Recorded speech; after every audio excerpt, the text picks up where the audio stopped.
Hello dear friend, आप सभी को मेरा प्यार भरा नमस्कार। ऑनलाइन शिक्षण के यूट्यूब चैनल में आप सभी का स्वागत है। दोस्तों, आज की वीडियो में हम लोग देखेंगे दृष्टिबाधित बालक। दृष्टिबाधित बालक क्या होते हैं? जैसा कि नाम से पता चल रहा है कि दृष्टिबाधित बालक यानी कि जिन्हें आँखों में दृष्टि से कोई प्रॉब्लम हो, यानी कि आँखों की रोशनी ना हो, कोई प्रॉब्लम हो। बिल्कुल मतलब बिल्कुल ही ना हो। ऐसा भी हो सकता है कि उन्हें देखने में कोई प्रॉब्लम हो रही हो या उनकी देखने की शक्ति जो है वो कम हो गई हो। तो कुछ भी हो सकता है, ज़रूरी नहीं कि पूर्णतः अंधे ही हों, ये नहीं कह सकते हम।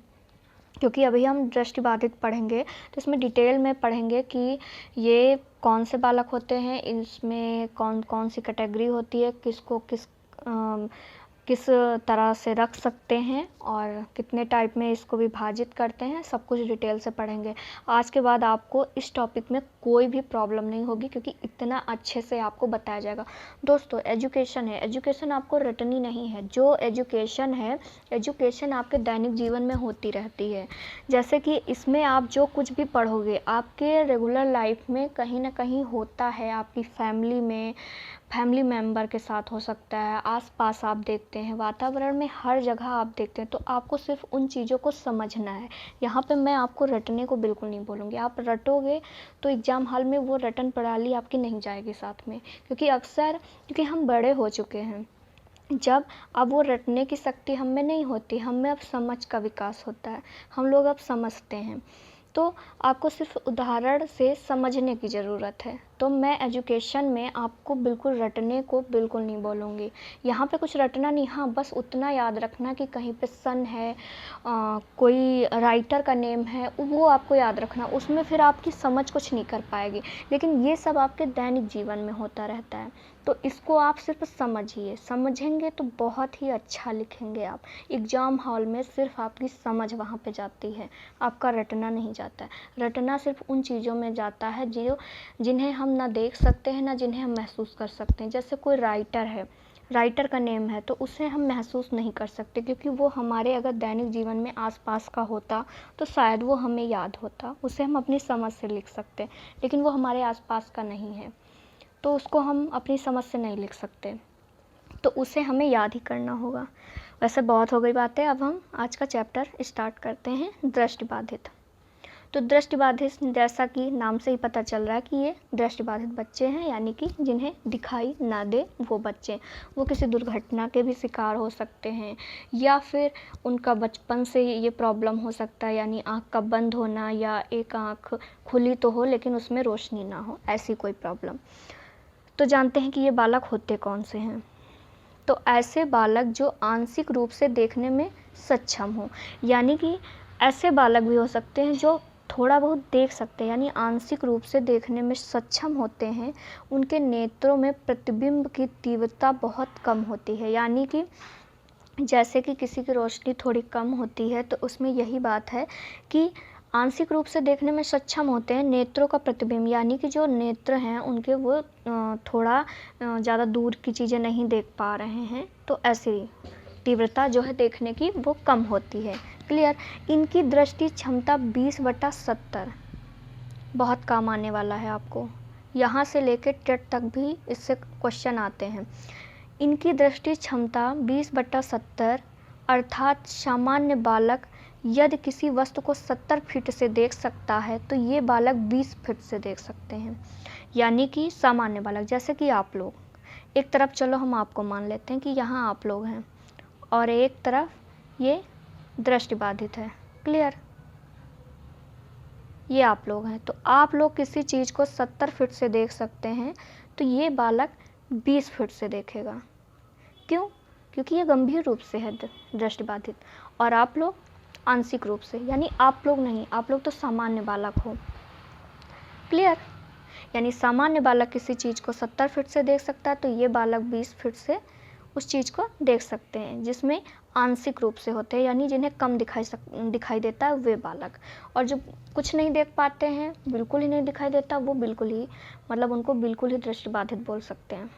क्लियर। तो अभी दृष्टिबाधित का भी वर्गीकरण करेंगे तो उसमें डिटेल से जानेंगे।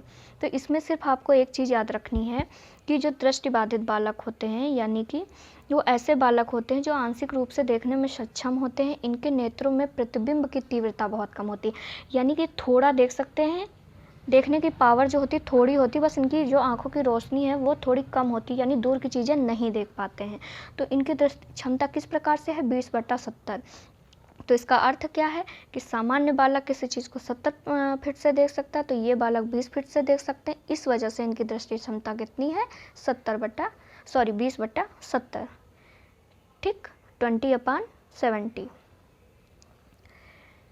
उसके बाद नोट करके हमने लिखा है कि जो दृष्टिबाधित बालक होते हैं, दृष्टिबाधित बालक नहीं कह सकते यहाँ पर, दृष्टिबाधितों का परीक्षण स्नेलन चार्ट के द्वारा होता है। दोस्तों ये चार्ट क्या है, जब आप डॉक्टर के पास जाते हो चेकअप कराने के लिए, किसी को चश्मा की ज़रूरत होती है, मतलब कहते नहीं कि कम दिखाई देने लगा, तो चश्मे की जब ज़रूरत होती है तो आप लोग चेकअप कराने के लिए जाते हो, तो वहाँ जिस चार्ट के माध्यम से आपका चेकअप होता है वो स्नेलन चार्ट है। और नाम से ही आपको पता रखना है, बस इसी के आगे डॉक्टर हर्बल लगा देना है, उन्हीं ने इनको बनाया है, यानी इन्हीं के नाम पर ये चार्ट है। क्लियर। इससे भी आपके एग्जाम में क्वेश्चन आता है, स्नेलन चार्ट के द्वारा होता है। इस चार्ट का विकास डॉक्टर हर्बल स्नेलन ने 1862 में किया था। इस चार्ट का आरंभ ई यानी कैपिटल ई से होता है। दृष्टिबाधितों को ब्रेल लिपि के माध्यम से पढ़ाया जाता है। अभी डिटेल में हम लोग पढ़ेंगे कि ब्रेल लिपि क्या है, इसका प्रतिपादन किसने किया, डिटेल से सब पढ़ेंगे। बस आपको अभी इतना जानना है कि दृष्टिबाधित जो बालक होते हैं वो 20/70 उनकी जो है दृष्टि क्षमता होती है। क्यों 20/70 होती है, क्योंकि 70 फीट से सामान्य यानी कि हम लोग देख सकते हैं और 20 फीट से वो लोग देख सकते हैं, इस वजह से इनकी दृष्टि क्षमता कितनी होती है, 20/70। क्लियर। इस तरीके से याद करिए, आपको याद रहेगा और इससे क्वेश्चन आता है। यहाँ तक नहीं, यहाँ भी आएगा, टेट में भी मिलेगा आपको। और दूसरी चीज़ आपको ये याद रखनी कि इन लोगों का, अब भाई ये लोग दृष्टिबाधित हैं तो इनका परीक्षण भी किसी तरीके से करेंगे, तो इनका परीक्षण कैसे करेंगे, तो इनका परीक्षण स्नेलन चार्ट के माध्यम से होता है, जिसके प्रतिपादक कौन है, इसी के आगे डॉक्टर लगा देंगे, डॉक्टर हर्बल स्नेलन। अगर आप सिर्फ स्नेलन आगे डॉक्टर याद रखेंगे तो हर्बल आपको ऑटोमेटिक याद हो जाएगा, क्योंकि वो मिलेगा ही आपको ऑप्शन में। अगर रिटर्न में आपके आ जाता है ऐसे लिखने को तो आप ऐसे भी लिख सकते हो। और सन आपको याद रखना, यहाँ पर आपकी समझ नहीं काम करेगी, 1862। और इस चार्ट का आरंभ कैपिटल ई से होता है। क्लियर। और दृष्टिबाधितों को ब्रेल लिपि से पढ़ाया जाता है, ये चीज़ आप याद रखिएगा, इसको भी डिटेल में और आगे से बताएंगे। दृष्टिबाधितों की विशेषताएं क्या हैं, अब जानेंगे कि ये जो दृष्टिबाधित होते हैं इनकी विशेषताएं क्या क्या हैं। तो इनकी विशेषताएं में है भाषा का विकास। पहली विशेषता है इनकी भाषा का विकास।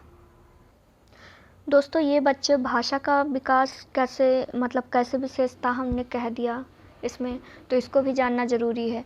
तो भाषा का विकास यानी कि ये बालक देखो आँख से अंधे होते हैं, आँख से अंधे होते हैं, ना कि इनके हाथ पैर और इनका मुंह खराब होता है। ये मतलब कि अपना इनका जो वाक बाधित तो है नहीं, ये अपनी बातों को, अपने हाव भाव को एक दूसरे के समक्ष रख सकते हैं। तो ये बालक जैसा कि आँख से अंधे होते हैं तो ये अपनी बातों को एक दूसरे के समक्ष रखने में, यानी कि बातों से सीखने में बहुत ही उसको क्या बोलते हैं, उत्सुकता रखते हैं, यानी कि बहुत ही कोशिश करते हैं कि बोल के हम चीज़ों को सीख सकें। और हाथों से स्पर्श करके, यानी स्पर्श करके चीज़ों को सीखने का प्रयास करते हैं, क्योंकि इन्हें रंग का ज्ञान नहीं होता। जैसे हम लोग बताते हैं वो काला है, वो गोरा है, वो सफ़ेद है, ऐसा वैसा, तो इनको रंग का ज्ञान नहीं होता, क्योंकि इनकी आंखें बंद होती हैं, यानी कि आंखों की रोशनी नहीं होती, तो इनकी आंखें बंद होती हैं, इस वजह से इनको रंग का ज्ञान नहीं होता है। तो ये हाथों से स्पर्श करके चीज़ों को सीखने का प्रयास करते हैं। और ये भाषा इनका जो महत्वपूर्ण योगदान होती है भाषा की इनके अंदर, क्योंकि ये भाषा के माध्यम से ही अपने बातों को इधर उधर कर सकते हैं, अपने भाव यानी संप्रेषण भरपूर रूप से कर सकते हैं। तो इस वजह से कहा गया कि भाषा का विकास, ये इनकी विशेषताएं हैं। तो बोलते हैं अच्छा, हाव भाव अपने एक दूसरे के समक्ष रखते हैं, तो इनके अंदर भाषा का विकास होना चाहिए। यही इनकी विशेषता है, यानी कि खूबी है कि भाषा से ये बहुत कुछ बताने का, बोलने का प्रयास करते हैं। फिर सेकंड नंबर पर है मानसिक योग्यता। अब मानसिक योग्यता कैसे हो गई दोस्तों? मानसिक योग्यता में हम ये नहीं कह सकते कि ये बालकों की मानसिक जो शक्ति होती है, यानी इनका जो आईक्यू लेवल होता है वो कम होता है, नहीं, ये नहीं कह सकते। सामान्य बालकों से और अच्छा हो सकता है इनका जो आईक्यू लेवल है। क्यों? क्योंकि कहते नहीं कि जो बच्चों के अंदर कोई विकार अगर पैदाइशी होता है तो भगवान उनके अंदर कुछ एक्स्ट्रा डाल के देते हैं मटेरियल। तो वही चीज़ है यहाँ पर कि मानसिक योग्यता इनमें बहुत ही अच्छी होती है। वो कहा नहीं जा सकता कि जो दृष्टिबाधित बालक होंगे वो उनकी आईक्यू लेवल अच्छी नहीं होगी, तो इनकी आईक्यू लेवल बहुत ही अच्छी हो सकती है। और हालांकि होती भी, आज तक तो मैंने नहीं देखा कि कोई दृष्टिबाधित बालक हो और उसका आईक्यू लेवल ना सही हो। आईक्यू लेवल अच्छा होता है और ये समाज में, घर में समायोजन बहुत ही अच्छे से कर लेते। किस तरीके से समायोजन कर लेते हैं? जैसे कि देखो, हम लोगों की आँखें, हम लोग एग्जैक्ट रखी चीज़ पे पहुँच जाते हैं। आँखें ठीक हैं, एग्जैक्ट रखी चीज़ पे पहुँच जाते हैं कि जैसे वहाँ पे कुछ है, बाय द वे कहीं पे कुछ है, हम एग्जैक्ट सब कहीं चले जाते हैं, रोड पे चले जाते हैं, रोड क्रॉस कर लेते हैं, सब कुछ कर लेते हैं। बट उसी जगह पे दृष्टिबाधित होता है तो क्या वो रोड नहीं क्रॉस कर पाता है? घर के काम नहीं कर पाता है? करता है, सब कुछ करता है। बट वो अंधेरे में भी काम करेगा और रोशनी में भी काम करेगा, लेकिन उसी जगह पे कहीं अंधेरा हो कमरे में, हमारी एग्जैक्ट रखी चीज़ हमें पता है कि वहाँ रखी है, लेकिन हम वहाँ अपनी समझ से नहीं पहुँच पाएंगे। क्यों नहीं पहुँच पाएंगे? क्योंकि हमें वैसे रहने की आदत नहीं है। तो ऐसी अवस्था में हम कह सकते हैं कि दृष्टिबाधितों का मानसिक योग्यता जो है कम होता है? नहीं होता। मैं तो नहीं मानती और कोई किताब भी नहीं मानती इस बात को। फिर नेक्स्ट है कि सामाजिक और कार्य समायोजन।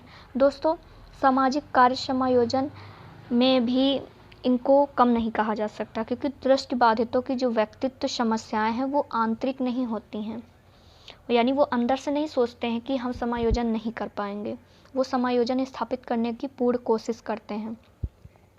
क्लियर? और वो कभी दूसरों पर आश्रित भी नहीं रहते, असहाय होने की कोशिश करते हैं। समझे? तो ये होता है इनका सामाजिक और कार्य समायोजन, यानी कि ये मंद बुद्धि की तरह नहीं होते हैं, जैसे मंद बुद्धि वाले या बालक होते हैं या समस्यात्मक बालक होते हैं, वैसे नहीं होते। हाँ, उन्हें दिखाई नहीं देता, कोई गलती करते हैं वो बात अलग है, लेकिन भरपूर रूप से ये नहीं कह सकते कि ये समायोजन करने के लायक नहीं होते। इनका जो सामाजिक और कार्य समायोजन होता है वो भी काफ़ी हद तक अच्छा होता है। क्लियर? उसके बाद फिर सेकंड नंबर पर देखेंगे हम दृष्टिबाधितों की पहचान। अब दृष्टिबाधित की विशेषताएं हमने देख ली, दृष्टिबाधित होते क्या हैं हमने वो देख लिया। अब हम लोग देखेंगे कि दृष्टिबाधित जो बालक हैं उनकी पहचान क्या होती है। तो पहचान में सबसे पहले होती है कि पलकों का बार बार झपकाना। दोस्तों, जो दृष्टिबाधित होते हैं अक्सर करके आपके आसपास होंगे, तो आप कभी देखना, या फिर देखना क्या, अपने आसपास देखा ही होगा कहीं ना कहीं, कोई ना कोई तो होगा ही, तो देख के ही आप समझ सकते हैं। इन सब चीज़ों को आपको रटना नहीं है। वो पलकों को बार बार झपकाया करते, क्योंकि उन्हें दिखाई तो देता नहीं, तो वो समझते ही नहीं कि हमें झपकाना चाहिए कि नहीं, क्या करना चाहिए। तो हम लोग कहीं अगर 1 मिनट में 2-4 बार झपकाते हैं तो वो 1 मिनट में कम से कम 10-12 बार झपका जाते हैं, पलकें ज़्यादा बार झपकाते हैं। फिर सिर की अवस्था असामान्य रहती, जैसे हम लोगों का सिर सीधा रहता है, जब हमारा मन करता है तब इधर उधर करते हैं, इधर उधर मुड़ना होता है तब करते हैं, लेकिन ये बालक जो होते हैं वो सिर अपना इधर उधर किए रहते हैं, टेढ़ा मेढ़ा करते हैं, इधर उधर करते हैं, तो इनके सिर की जो अवस्था है वो असामान्य होती है, क्योंकि उन्हें पता ही नहीं होता कि मेरा सिर सीधा है, देखने में कैसा लग रहा है। तो ये चीज़ें हैं, ठीक है। फिर थर्ड पॉइंट पे है कि अधिकतर आँखों को मलते रहते हैं। ये क्या करते हैं? अधिकतर आँखों को मलते रहते हैं। अभी जैसे हम लोगों की आँख में गंदगी चली जाए या कुछ प्रॉब्लम हो जाए तो हम भी लोग तो आँखों के साथ ऐसा ही करते हैं ना, कुछ पड़ जाता है तो आँख बार बार बहुत बार झपकाते हैं, आँखों को मलते हैं। तो वो सब जो एक्टिविटी करते हैं वो सब दृष्टिबाधित बालक करते हैं।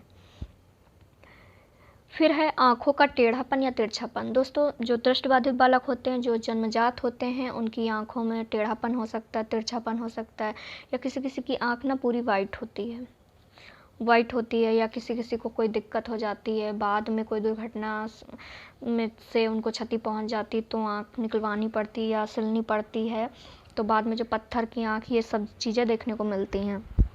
क्लियर। तो इससे भी उनकी पहचान करी जा सकती है। अब सामान्य बालक को या फिर ऐसे जो शारीरिक रूप से स्वस्थ बालक हो, उसकी तो आँख तिरछी टेढ़ी आपको दिखेगी नहीं।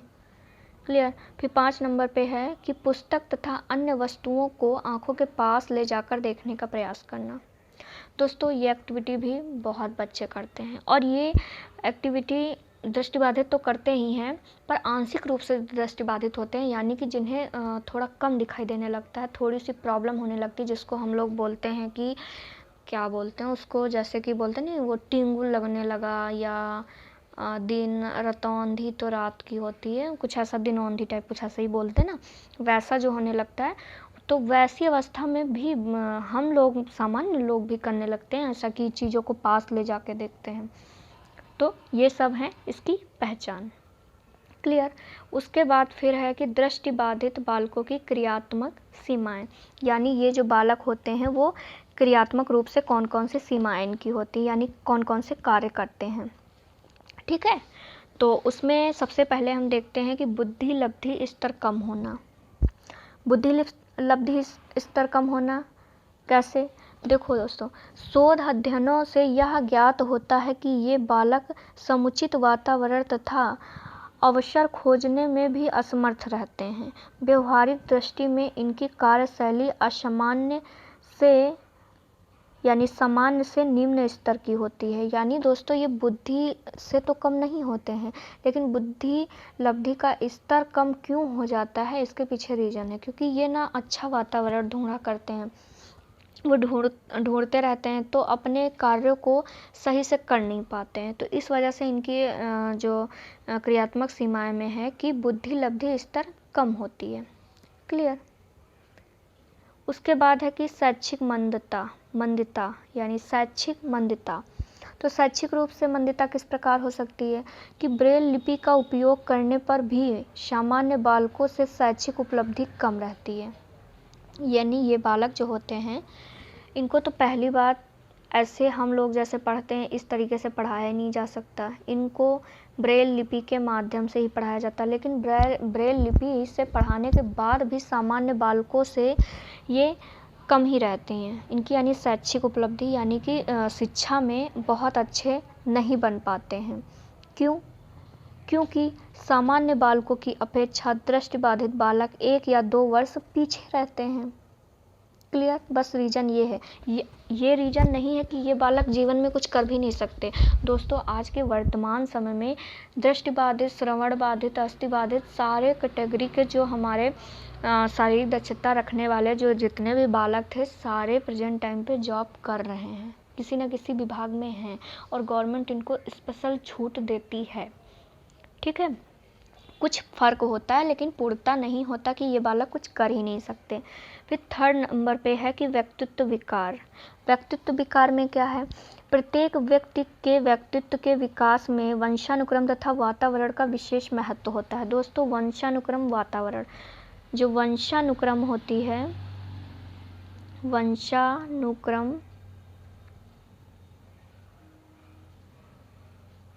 वंशानुक्रम दोस्तों जो होता है,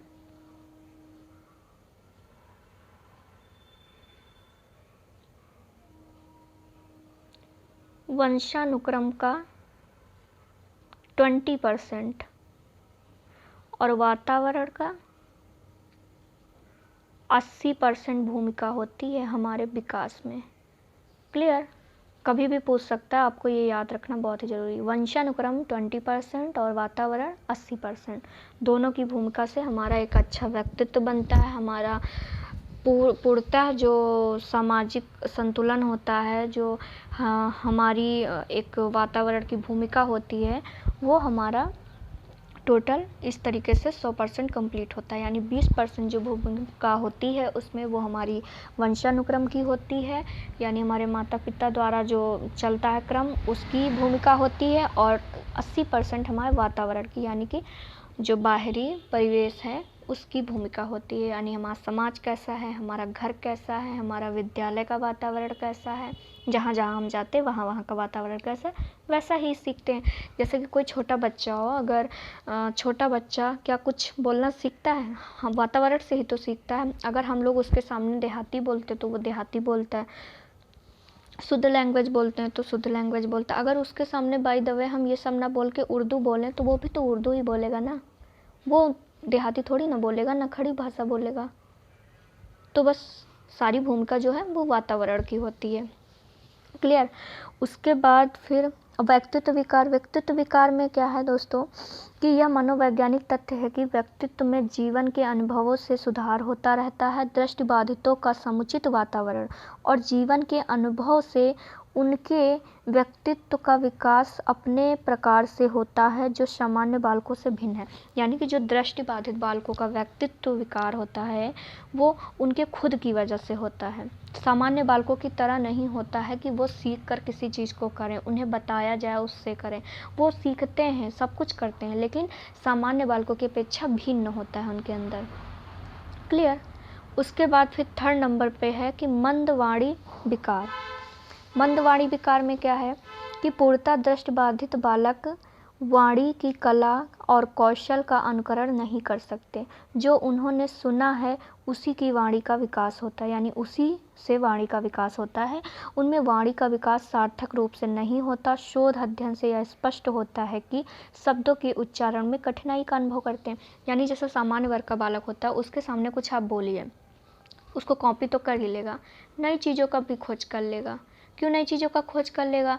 क्योंकि वो टेलीविज़न से कुछ सीख रहा है, कुछ मूवी से सीख रहा है, कुछ अलग देख रहा है, कुछ कहीं के वातावरण में गया, उसने पढ़ लिया। अब भाई दृष्टिबाधित है तो उसको जहाँ ब्रेल लिपि मिलेगी वहीं तो स्पर्श करके पढ़ेगा। अब मानो ब्रेल लिपि में उसकी पुस्तकें हैं, अब दुनिया की सारी पुस्तकें तो ब्रेल लिपि में नहीं हो गई ना।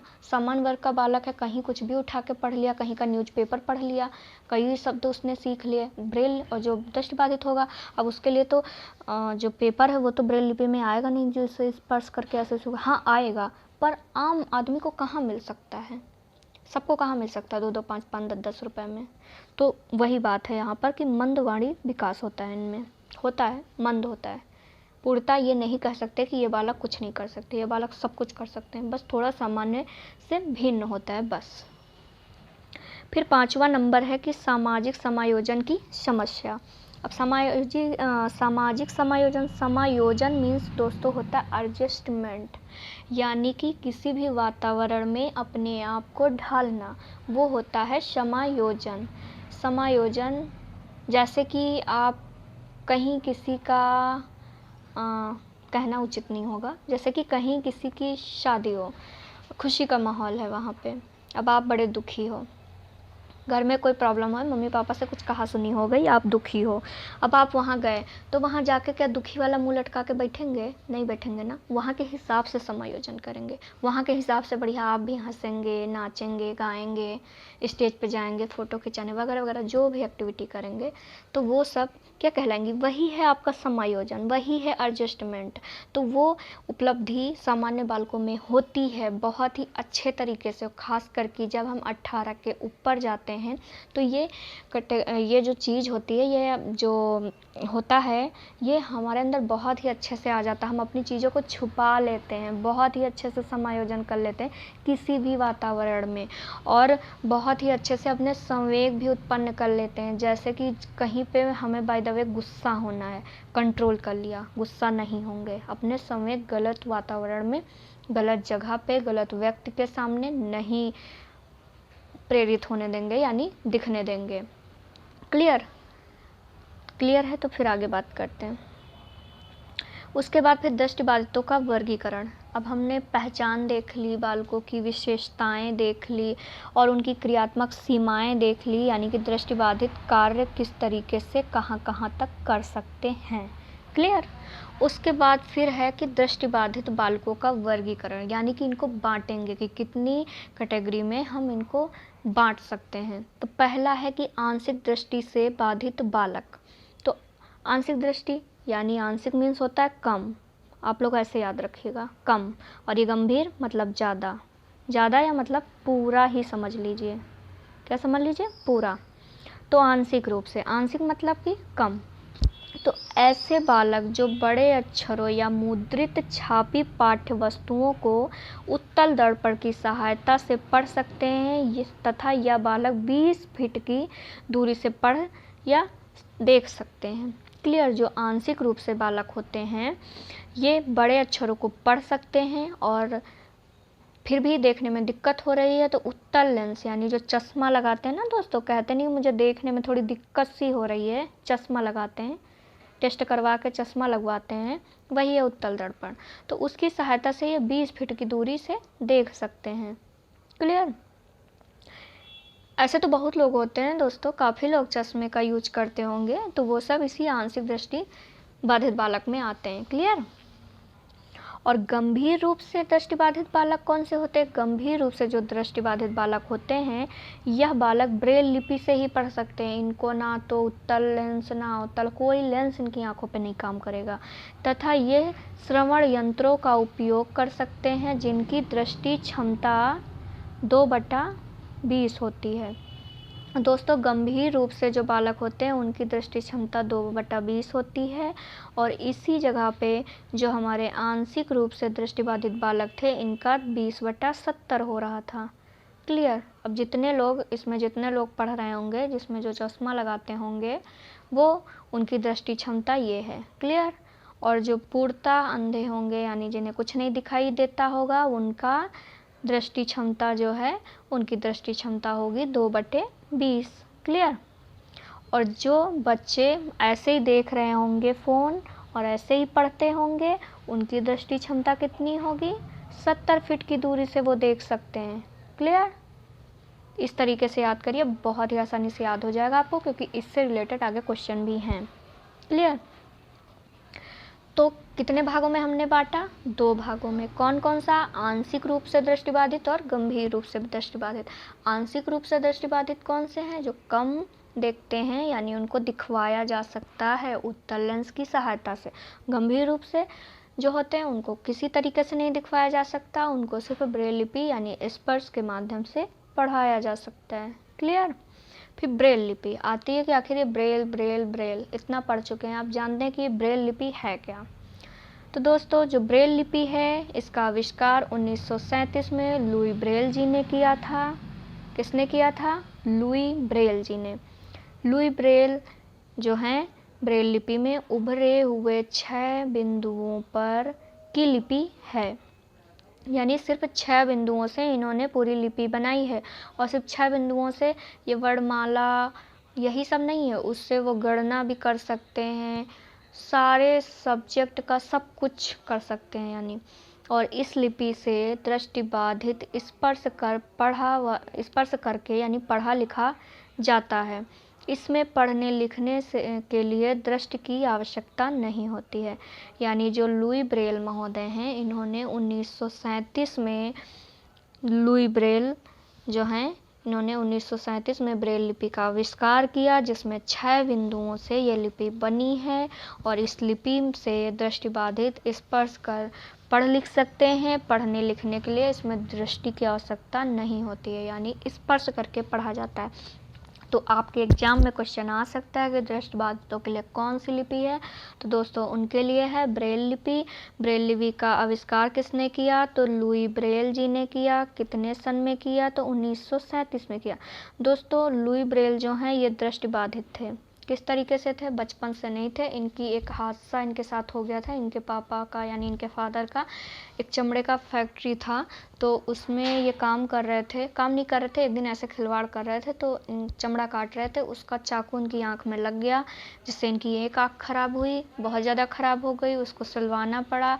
फिर उसके इन्फेक्शन से इनकी दूसरी आँख भी ख़राब हो गई, तो इनकी इस तरीके से दोनों आँखें ख़राब हो गई। फिर एक इंस्टीट्यूट में ये पढ़ने लगे। वहाँ पर एक आए थे कोई बाहर से, कोई वैज्ञानिक नहीं थे शायद, वो एक सेकंड दोस्तों, एक वैज्ञानिक थे चार्ल्स बार्बियर, यानी कि प्रशिक्षण के सिलसिले में आए थे। सैनिकों के वो लीडर थे, यानी कि सैनिकों के लीडर थे चार्ल्स बार्बियर। प्रशिक्षण के सिलसिले में इनके इंस्टीट्यूट में आए थे, तो वहीं से इन्होंने उनके मुख से मतलब जाना नाइट राइटिंग। क्या दोस्तों? नाइट राइटिंग यानी sonography. Clear. Night writing sonography के बारे में इन्होंने जाना, जिसमें 12 बिंदु थे, यानी कि उसमें जो नाइट राइटिंग थी उसमें 12 बिंदु थे।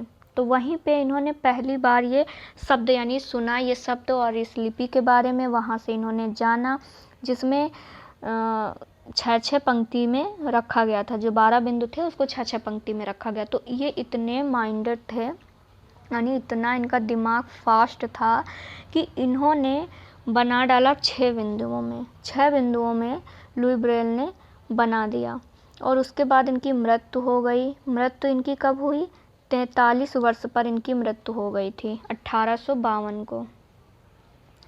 1852 को इनकी मृत्यु हो गई थी 43 वर्ष की उम्र में। और इनकी लिपि पड़ी रही ऐसे, उसको मान्यता नहीं मिली। उसको फाइनल में आके मान्यता मिली है 1937 को। फिर 1937 को, और जब इनकी मृत्यु हो गई थी, इन्होंने जब बना दिया था ब्रेल लिपि, तो उसका कोई नाम नहीं रखा था। बाद में इनके मरने के बाद जब इसको मतलब कि मान्यता मिली, तभी इसका नामकरण रखा गया ब्रेल लिपि। क्लियर? तो इस तरीके से आप लोगों ने, उम्मीद करती हूँ कि जाना होगा। वैसे बाकी सब आपको जानना ज़रूरी नहीं था, बस हमने इतना बता दिया आपको। इतना सब आएगा नहीं आपके एग्जाम में, सिर्फ इतना ही पूछेगा कि जो दृष्टिबाधितों के लिए कौन सी लिपि है, तो ब्रेल लिपि। ब्रेल लिपि का आविष्कार किसने किया? तो लुई ब्रेल ने किया, और 1937 में किया। कितने बिंदुओं पर है ये? तो ये 6 बिंदुओं पे है, और इस पे दृष्टिबाधित जो है स्पर्श करके पढ़ते हैं। क्लियर? तो उम्मीद करती हूँ कि आपको ये वीडियो अच्छा लगा होगा। एक बार मैं फटाफट रिवीजन करवा देती हूँ, तब फिर वीडियो ख़त्म करती हूँ। दोस्तों, दृष्टिबाधित आज हम लोगों ने पढ़ा। दृष्टिबाधित क्या है? तो जो बच्चों को देखने में प्रॉब्लम होती है वो दृष्टिबाधित होते हैं। और दृष्टिबाधित की विशेषताएं क्या हैं?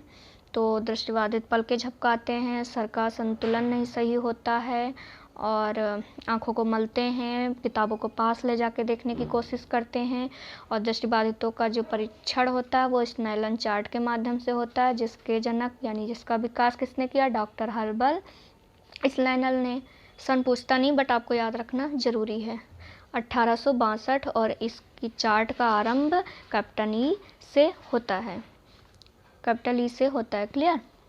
उसके बाद विशेषताएं देखी हम लोगों ने दृष्टिबाधित की, पहचान भी देख लिया, फिर इनकी क्रियात्मक सीमाएं भी देखा, और इनका वर्गीकरण आपको याद रखना है। वर्गीकरण ऑब्जेक्टिव में भी आ सकता है, और आपको अतिलघु या लघु उत्तरी में भी देखने को मिल सकता है। तो वर्गीकरण 2 भागों में किया गया है। किसमें किया गया है? आंशिक रूप से यानी कम तरीके से, यानी कम थोड़ा थोड़ा देख लेते हैं वो, और एक गंभीर जो पूर्णतः देख ही नहीं पाते। तो 2 तरीके से किया गया, आंशिक रूप और गंभीर रूप से। आंशिक रूप जो होते हैं वो 20 फीट की दूरी से देख सकते हैं, और जो गंभीर रूप से होते हैं उनको तो दिखाई नहीं देता। क्लियर? फिर ब्रेल लिपि जाना कि कौन ब्रेल लिपि को बनाया? तो लुई ब्रेल ने बनाया 1937 में। और लुई ब्रेल जो हैं एक मतलब कि अंधे व्यक्ति थे। बाद में इनकी आंखें खराब हो गई थी, जन्मांध नहीं थे, ऐसा नहीं बोल सकते। और 6 बिंदुओं पे लिपि है। तो दोस्तों, आज की वीडियो को यहीं समाप्त करते हैं। आपको वीडियो अच्छी लगी है तो वीडियो को लाइक करिएगा, चैनल को सब्सक्राइब करिएगा, और अपने दोस्तों में वीडियो ज़रूर से ज़रूर शेयर करिएगा। और आप लोगों ने टेलीग्राम ग्रुप नहीं ज्वाइन किया है तो टेलीग्राम ग्रुप को ज्वाइन कर लीजिए, क्योंकि सारे के सारे PDF आपको टेलीग्राम ग्रुप पे मिल जाते हैं। वहाँ से आप अपने नोट्स प्रिपेयर कर सकते हैं। और जो प्रशिक्षु अभी पढ़ना नहीं स्टार्ट किए हैं वो प्रशिक्षु पढ़ना स्टार्ट कर दें, क्योंकि समय बहुत कम बचा है। Thank you, class.